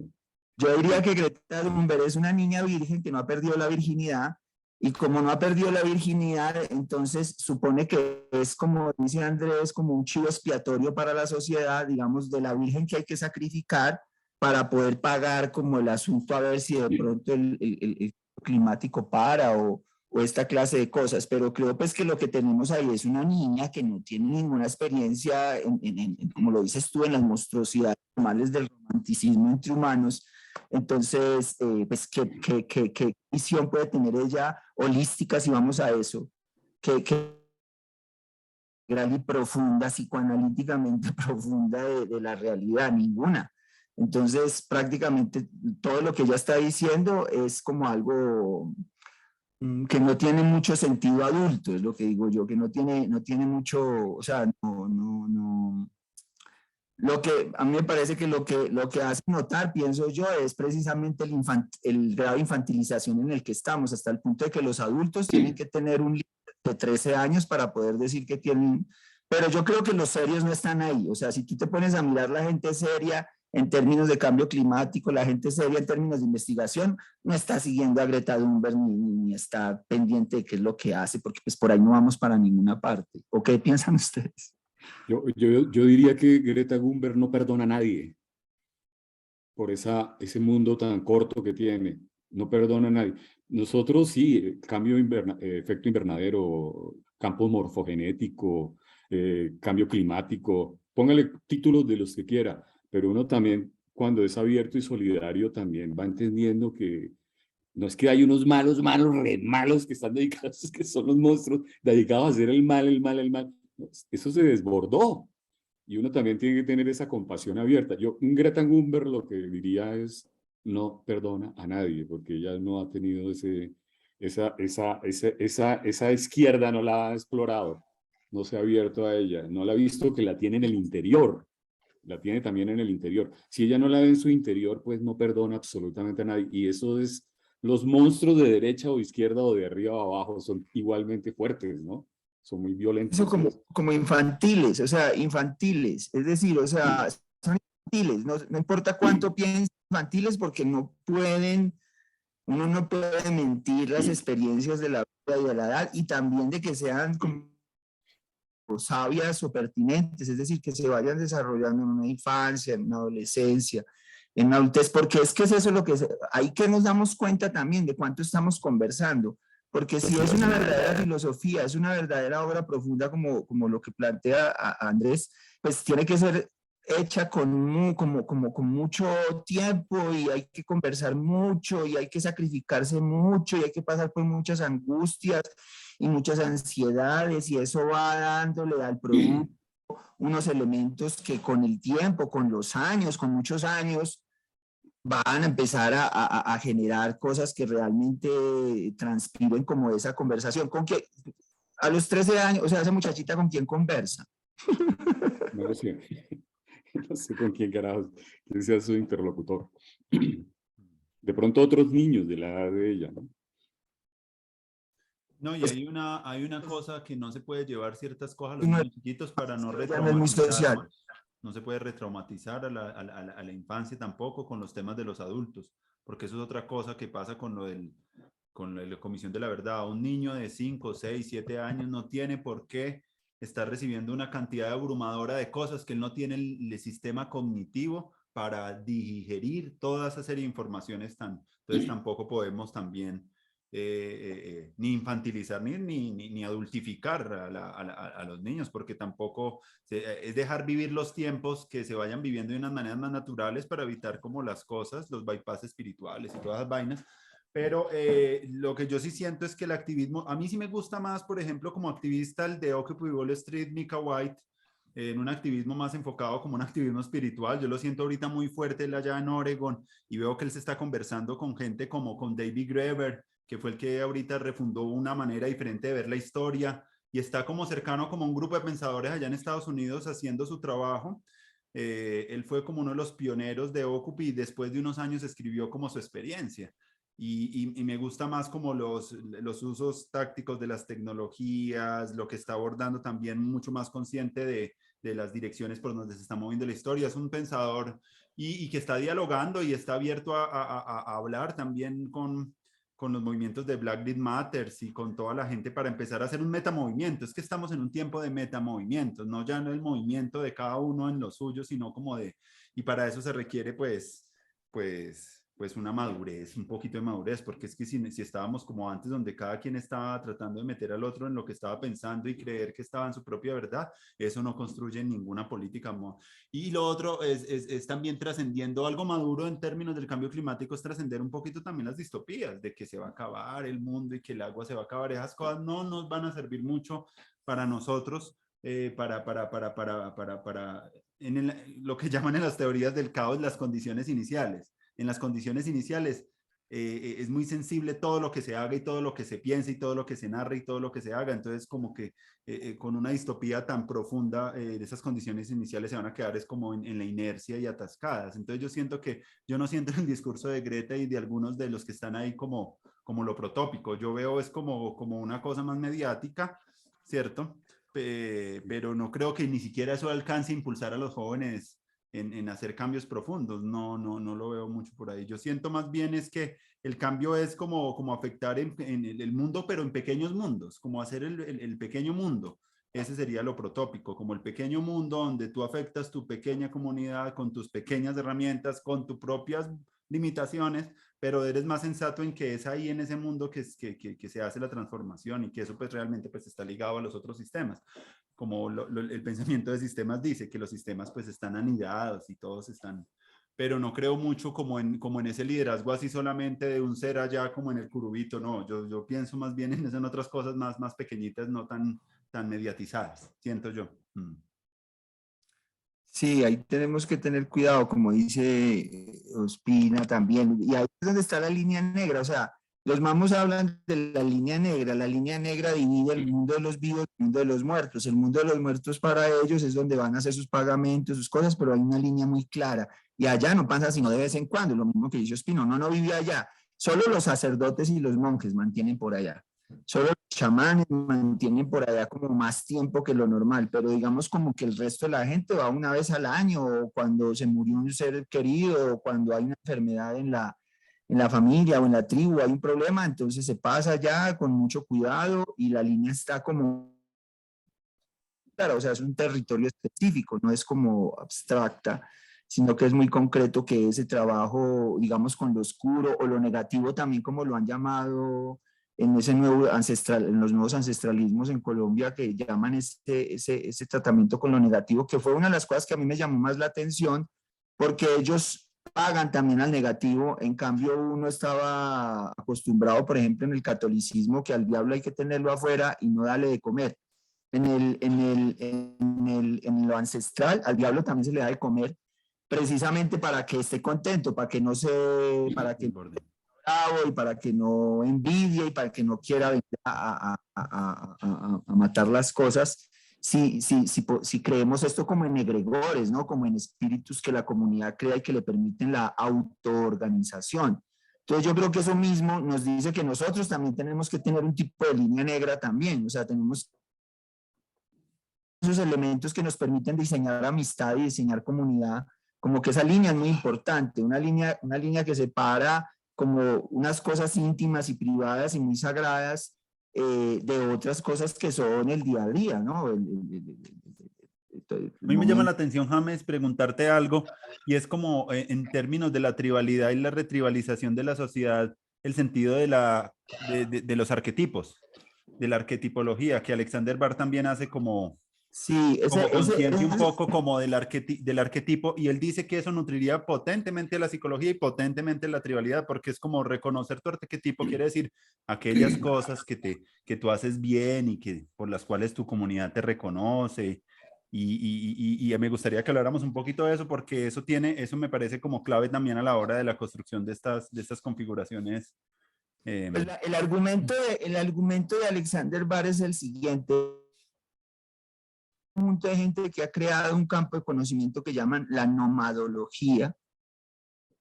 Y esa nomadología tiene una característica y es que surge de bases de datos. O sea, surge del estudio, o sea, no surge de la clásica antropología o la clásica etnografía, la sociología, sino que surge del análisis de datos. Gracias a que tenemos una gran cantidad de datos de miles de millones de personas permanentemente siendo testeadas, encuestadas. Hoy en día la encuesta ya se volvió ridícula porque pues nos están encuestando cada acción, cada acto que hacemos en internet encuesta, ¿cierto? Que pasa a ser grosso de unas estadísticas. Y esos son los datos pues que hacen millonario a esta gente de las redes sociales y que manejan ese asunto.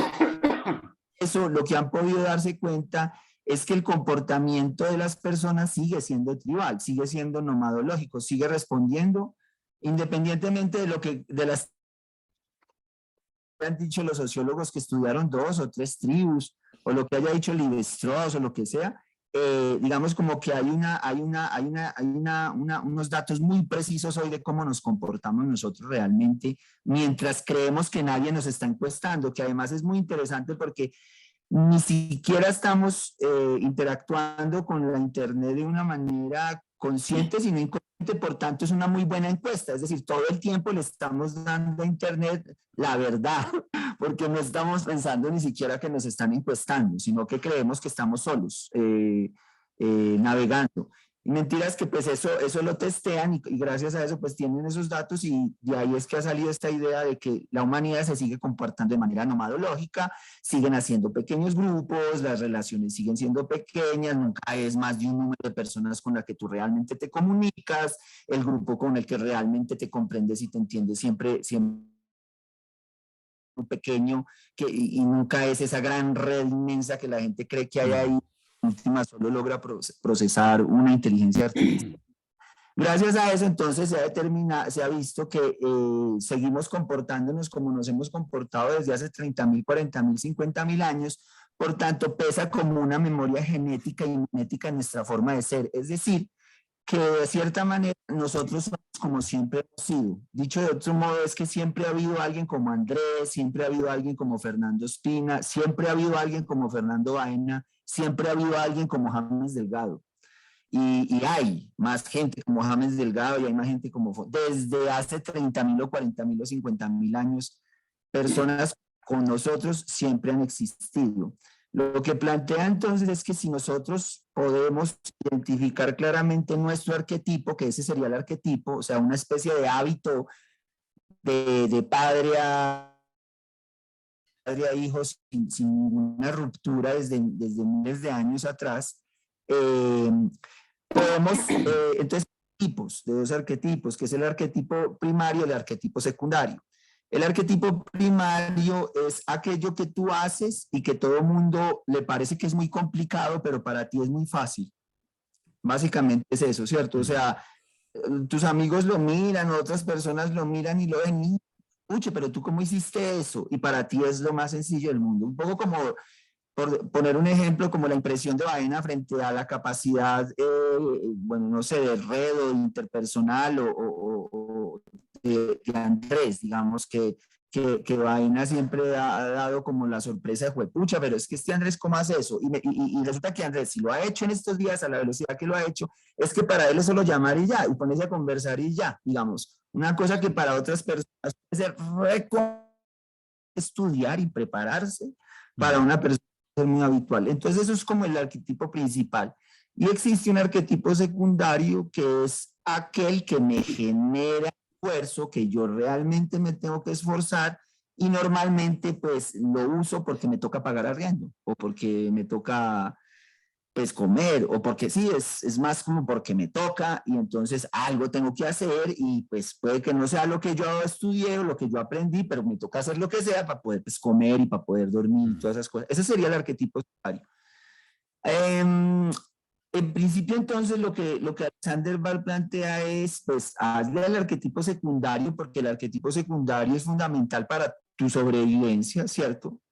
Pero ve mirando cómo puedes ir mutando o pasándote al arquetipo principal, digamos, o cómo puedes ir, de cierto modo, si tú eres de esas personas que quieren avanzar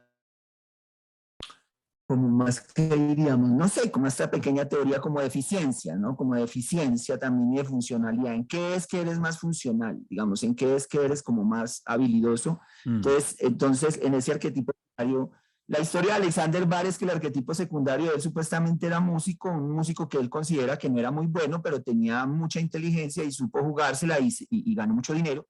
Y con ese dinero que ganó, luego decidió dedicarse a su arquetipo primario, que es el de ser un filósofo. Pero cerrar aquí con otra cosa que me parece interesante, porque pues eso tiene muchas cosas, pero es que él plantea dentro de los hombres, y yo esto se lo había dicho a Andrés, dentro de los hombres dos arquetipos fundamentales, que son el del cazador y el guerrero. Y él los distingue como dos seres distintos, porque el cazador mata animales para comer y el guerrero mata otras personas para defender funciones, ¿cierto?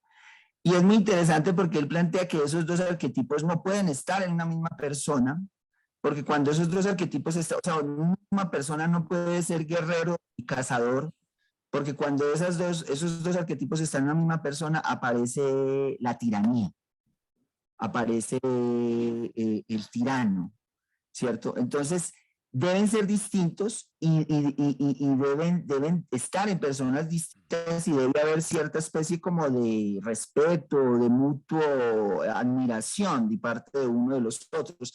Esos dos arquetipos, según él, en su teoría evolucionan. El cazador se vuelve comerciante, ¿sí? Y el guerrero se vuelve ingeniero, ¿cierto? El guerrero se vuelve ingeniero. Y en la nomadología, como él la lee, comerciante se vuelve sacerdote. A mí me parece muy interesante ese hombre, Andrés, Fernando Baena, Fernando Espina, y es que para él el verdadero sacerdote es comerciante. Es muy, Interesante. la verdad, es muy interesante. Y él se pone a mirar eso y lo explica con historias de vida de muchos verdaderos sabios de Oriente. Todos eran comerciantes, o sea, todos empezaron siendo comerciantes y luego en la ruta que él investiga, que es la ruta de seda, en esa ruta terminaban en algún momento colocando como una tienda ahí de la que terminaban viviendo y empezaban a dedicarse a otro tipo de procesos que tenían que ver más con la palabra, aunque la palabra siempre ha estado ahí, en el comerciante y en el sacerdote. En cambio, por el otro lado, el ingeniero se vuelve el jefe, de que es el que tiene la fuerza física sí, o sea, la fuerza física y material para avanzar hacia donde tenga que avanzar. Entonces, me parece interesante analizar las dos cosas, sobre todo, como nosotros somos sobre todo hombres de palabra, ¿cierto? Este grupo sobre todo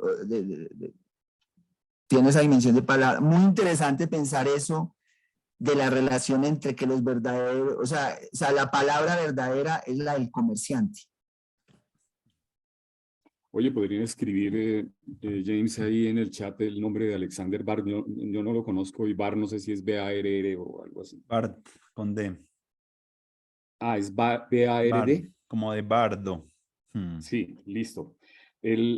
Digamos que usted señala algo que me parece interesante y yo lo voy a mirar, voy a hacer una mirada muy acotada con la ciudad. La gente dice, yo diseño la ciudad. Y eso, como decía James, eso está diseñado, eso está organizado, eso ya está calculado. Y no es verdad, la ciudad no es totalmente así. Usted, por ejemplo, puede ver una ciudad como Brasilia, la capital del Brasil, y la ciudad más vibrante es la que no fue diseñada por Lucio Costa ni construida por Oscar Niemeyer. Es la ciudad de los obreros, la que se hizo en los márgenes. Esa es la ciudad más vibrante, digo así. El resto son unas autopistas con unos edificios burocráticos muy organizados, pero fríos, fríos. Usted no ve la gente caminando porque las autopistas son muy anchas. O sea, usted no ve, es como los grandes conjuntos urbanos, por ejemplo, aquí en Bogotá, en el Salitre, que tienen unas cercas. Usted entra por una puerta con un portero y lo anuncian, pero usted no puede ir caminando desde el inicio de ese condominio porque está en la soledad más impresionante al borde de una cerca. No es como si caminara por el barrio Santa Fe lleno de putas y de tiendas y de todo. Uno para ahí, ve una vieja, se toma una cerveza o come algo. Es una delicia, es el encanto de esa ciudad de cercanía, ¿no? Esa ciudad de lejanía. Y fíjense que un detalle que yo siempre digo, a mí me gustan las ciudades donde convivimos con todos, con las putas, con los ladrones, con los maracuchos, con los empresarios, con los artistas, porque eso es la ciudad. Imaginen una ciudad medieval solo de puros Medicis, pues sería aburridísima, ¿no? En cambio, esa ciudad medieval llena de maravillas y de las tabernas, eso es un encanto. Hay un detalle en las edificaciones que normalmente los edificios marcaban la entrada del edificio. Ustedes, o con una visera así como la que tiene James Delgado en la cachucha, ponían una visera y uno sabía que esa era la entrada. Y además había una entradita metida con la puerta un poco más atrás, 2 metros más atrás, que era como la entrada al útero, ¿no? Allá es como la vagina, la entrada al útero, a ese lugar donde yo me refugio, ese es mi huevo. Hoy, si ustedes miran esas entradas, totalmente le han puesto barandas adelante. O sea, que ya no solo abre usted la puerta, sino que además tiene que abrir la otra reja, y es una reja además, es una reja que es más simbólico todavía. Cuando ese lugar de pronto para alguien, el peregrino del medioevo, llegaba ahí, dormía en la noche, ponía unos papeles y unos periódicos y dormía y luego se iba, ¿no? Se iba. Esas ciudades están empezando a desaparecer por ciudades del acecho y ciudades del control y ciudades del miedo, ¿no? Y eso se expresa físicamente en el espacio público y en el espacio privado. Se ve físicamente. Las ciudades no son así. Las ciudades no son esas cosas que yo detesto, que yo siempre, ustedes me oyen hablar del aeropuerto, ¿no? Que todo está señalado, que está alfombrado, que le dan información, que usted está controlado totalmente. Le dicen todo, para dónde va, cuál es la puerta, dónde se sienta, dónde está el enchufe del celular. Si uno no, o sea, usted mira para dónde todo está calculado y en el mundo del lenguaje lo están manejando. Entonces, ese es uno de los peligros que hay hoy, enormes, y que, digamos, se está expresando en el control en la ciudad y en el miedo y en las rejas de la ciudad. De acuerdo. Hablo de lo, pues a mí me dejó sonando, o recientemente estoy dándole vueltas a esa idea de lo del sacerdote como un comerciante, digamos, y como el que maneja la palabra, ¿cierto? Porque eso es bien interesante, porque cuando pensamos en cómo vendemos esto, la perspectiva nos quita como la dimensión moral, digamos, porque nos dice que seguir siendo buscadores místicos o espirituales implica vender, implica hablar con el otro, porque que es puro nihilismo, que todo es falso, o sea, que cualquier cosa que yo venda es mentira, sea la que sea. Entonces nosotros siempre hemos estado jugando a los comerciantes como los que mienten, pero a la final todos mentimos. Entonces el sacerdote es el que sabe que esa mentira es funcional. Que Wilber también lo ha dicho al final de algunos libros, y todo esto que acabo de decir no es sino otra mentira en el rostro del misterio de que realmente somos. O sea, Wilber también es consciente de que toda la teoría integral es otra mentira, es otra falsedad frente a ese. Entonces es funcional, y el papel del sacerdote, lo plantea Barth también, es precisamente crear la narrativa, porque también hace eso de la narratología, nomadología y narratología, crear la narrativa para que las personas deseen ir de un punto A un punto B. ¿Por qué? Por la experiencia del punto B, o no porque el B sea un mejor punto que el A, sino porque ese moverse es el que hace que la gente se levante al otro día a querer hacer algo, a querer vivir, a querer algo, digamos, algo. Y no es más que un juego cultural, digamos, porque no es una verdad en términos absolutas, ¿no? Es simplemente una construcción cultural, el deseo de movernos de A a B. Entonces me gusta mucho porque que nuestro plan, o sea, si algún objetivo tenemos nosotros como Triple X, precisamente es crear argumentos para que la gente quiera moverse de un punto donde están a otro punto que nosotros les estamos empezando como a hablar o a vender, digamos, que es lo que chévere quitar como ese miedo de la palabra vender frente a la palabra espiritual. Y hay una tensión siempre entre continuidad y discontinuidad que es muy importante en el proceso educativo, y o de acomodarse y desacomodarse. Piaget también hablaba un poquito de eso, y eso es muy importante. Si el contenedor es seguro para la persona, le va a quedar más fácil desacomodarse para encontrar algo nuevo, porque se va a sentir con confianza, se va a sentir como que con no juicio, se va a sentir como libre de que otras personas lo van a acompañar en esa exploración. Entonces me parece muy bello eso de momentos donde lo continuo sea importante, pero lo discontinuo. Ahí está otra vez como otra paradoja en el proceso educativo y en el proceso también del activismo, que normalmente siempre el progresismo siempre trata es como de romper con el pasado, con la tradición, y ir un poco como al cierto, como adelante, pero en esa perspectiva hay muchas cosas también del pasado, lo que llama Hansi como las bellezas perdidas, que la modernidad de pronto arrolló. La aceleración es una de ellas, ¿cierto? Y la vida lenta, pues, es una de las peajes que pagamos muy alto por toda la aceleración, que pues hablan de que es una de las características de lo moderno, la aceleración. Entonces hay unas cosas que están ahí como una tensión siempre ahí muy bonita entre las cosas, que es la que nosotros tenemos que empezar a comprender y a explorar también, continuidad, descontinuidad, la otra...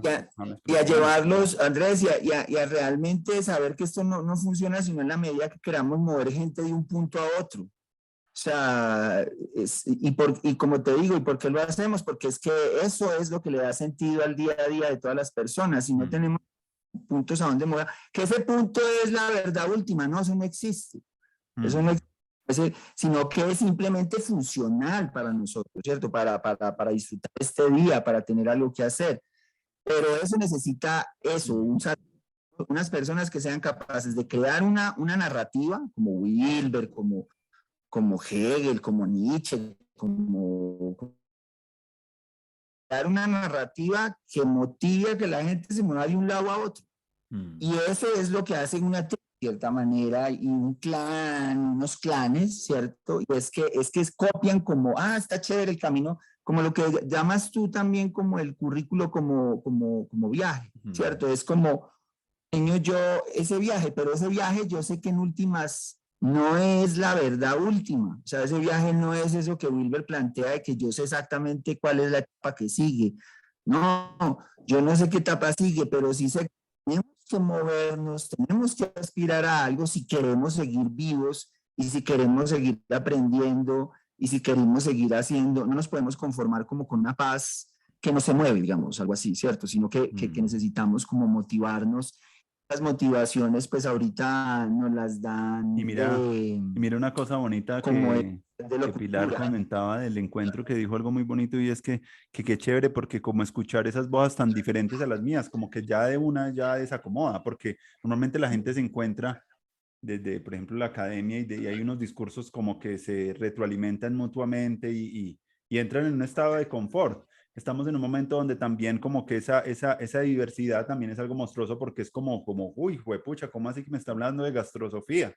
Como esta chica estuvo hablando ese día acá, esta artista que venía de Brasil, y me parece muy chévere porque son como unas deslocaciones, pero como poder lidiar con esa complejidad es una de las habilidades también más importantes de que la tribu debe también contener, como que también aceptarla, abrazar esa diversidad, esas cosas que yo no entiendo, pero pues estoy ahí aprendiendo, esa humildad también de acercarse como a algo que no sé, pero ese como con sería el agrado. mercado.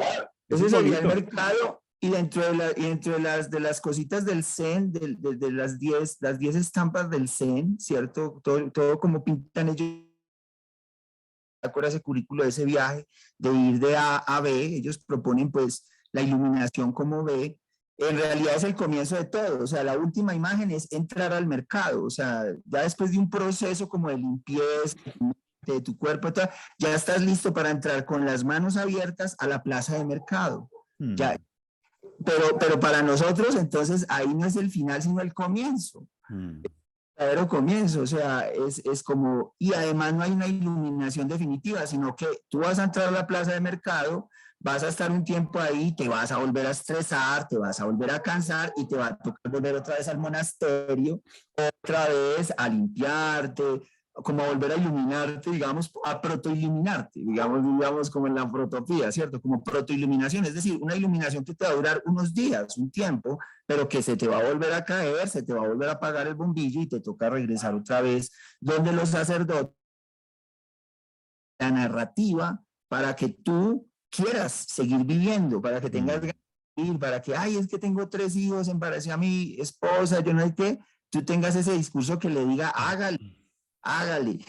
Claro, y ahí es muy importante otra vez como el espíritu colectivo presente para poder que en esos momentos donde nosotros no vamos a estar como con las capacidades totales y no vamos a estar de pronto en unos valles o en unos picos, como poder empezar a mirar en esa oscilación como que podemos también estar ahí, ¿no? Y como que sostenerse, porque si uno eso lo tiene solo, pues es muy abrumador y eso es lo que pues, puede afectar la salud mental, la deterioramiento de la reflexión y del pensamiento, sino como que tú sabes que si tú estás allá, vas a tener un grupo que te va a estar animando en esos momentos y te va a respetar en tus ciclos y en tus momentos, pero es el sostenerse ese ir y venir entre el valle y el pico, porque es que no todo el rato estamos acá, ni todo, y la mayoría de veces estamos es como en estados como, ¿cierto? Como más acá, muy eventualmente acá y eventualmente acá, pero entonces yo creo que ese principio se vuelve como una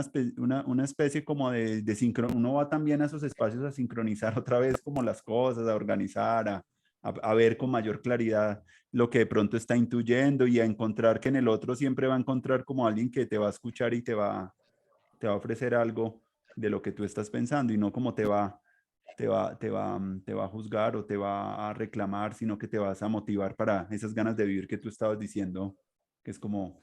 ese, digamos, y eso hace que haya unas personas que tengan que ser monjes o chamanes o estar allá en el monasterio, ¿sí? Que generalmente son personas sin hijos, ¿cierto? ¿Por qué la idea de no tener hijos? Plantea este.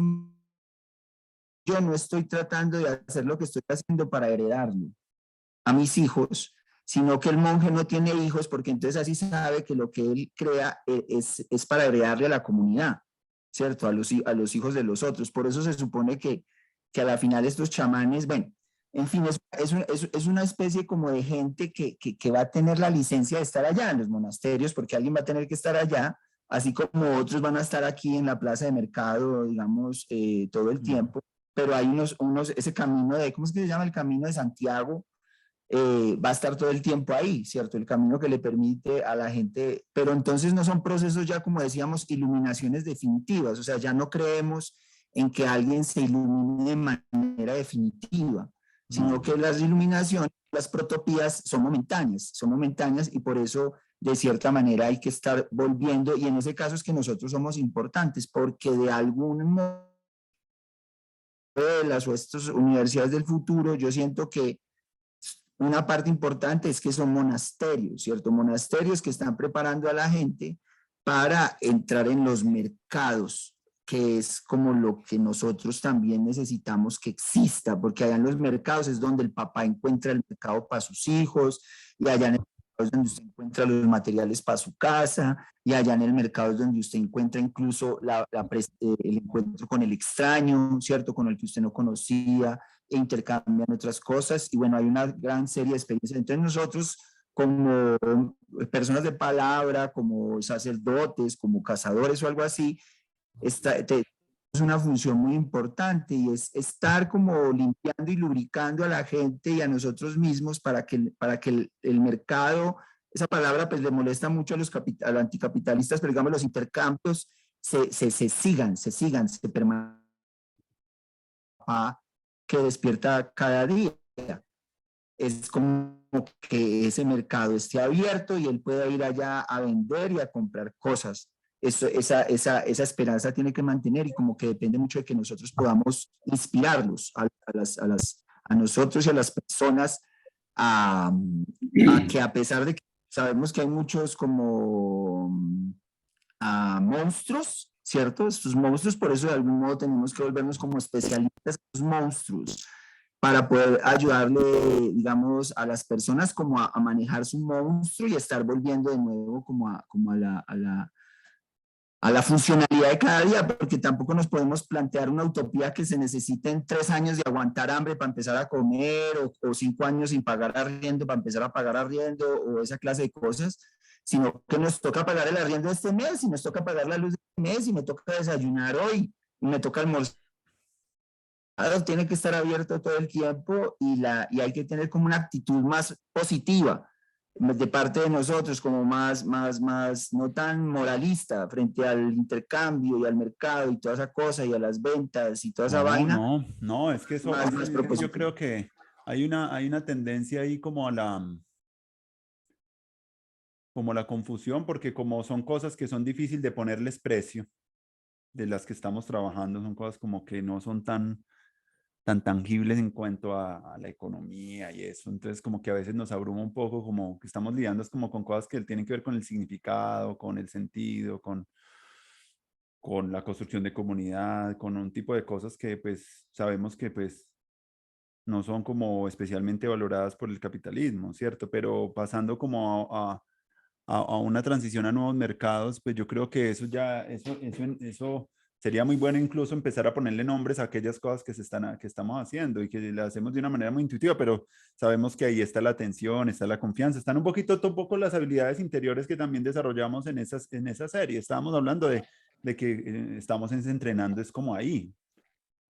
Paralelamente estamos entrenando, estamos haciendo como esa práctica, porque sabemos que esas cosas van a ser a futuro como muy importantes para las personas, porque las personas no solo van a necesitar solamente, pues, sí, lo material es muy importante, obviamente, pero también es muy importante también que eso se vea cualificado porque si lo material no tiene el sentido, eso se vuelve como lo que hemos caído acá, como en un exterminio como de todo, como un acabose, pero cambio como con mayor sentido, los mercados pueden empezar a verse como otras cosas, otras configuraciones también de otras cosas. Yo todavía no me imagino cómo vaya a ser eso, pero sí que sí puede tener mucho que ver con esos pinos de los blockchain, de las criptomonedas y esas cosas Yo que creo son que como tiene que ver descentralizar mucho un poco también. la misma economía, así como estamos descentralizando la educación de las instituciones modernas, incluso también para la economía una descentralización así por personas y por bancos ciudadanos y cosas así que empiecen a surgir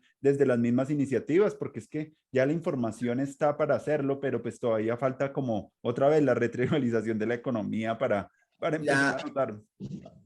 y el cultivo de ese deseo, de lo que hablábamos en la última reunión que yo les decía, o sea, como el deseo, como que lo que hay es que cultivar eso, ¿cierto? Y irse convenciendo de que efectivamente es una parte muy importante y no puede estar haciendo todas, no puede estar como cubriendo todos los puestos, pero sí pienso que nosotros debemos empezar a meter más en la palabra el hecho del intercambio, es decir, que realmente yo